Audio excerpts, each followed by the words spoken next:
Mr. Speaker. Just following on the comments from the member for Brighton Pavilion, I'm sure it might be possible to provide the Leader of the House with a pillow to make him more comfortable, as he seems to be struggling during this debate. I rise to support the Right Honourable Member for West Dorset. We have a simple objective, that is to block no deal and secure a resolution to the crisis and chaos the country faces. A series of government reports have set out the consequences of no deal, most recently, of course, Operation Yellowhammer.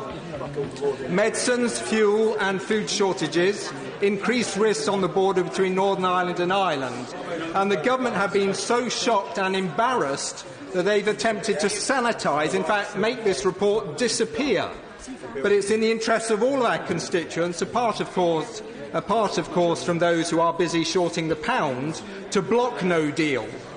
We are not talking about, as ministers do, bumps in the road. We are talking about job losses and businesses closing.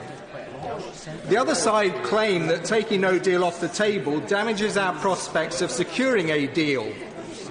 Now, the first problem I have with this is walking away without a deal isn't like walking into the car showroom and walking out without a car. In no deal, you're forced to leave with that banger with bald tyres and a chipped windscreen. The second problem I have with this, as set out by the Right Honourable Member for West Dorset, is no deal damages us far more than our EU friends. With no deal, the EU get a headache, we get severe angina.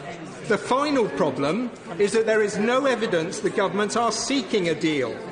On the EU-UK website, there are 3 documents listed since June that touch on this issue. There have been a couple of calls between our Prime Minister and Jean-Claude Juncker. There has, of course, been our chief negotiator, David Frost, going to Brussels. But what he has said is that under no circumstances would he even allow a technical extension to Article 50, which, of course, we all know would be required if, in fact, the government were to secure a deal. I've asked colleagues in the European Parliament.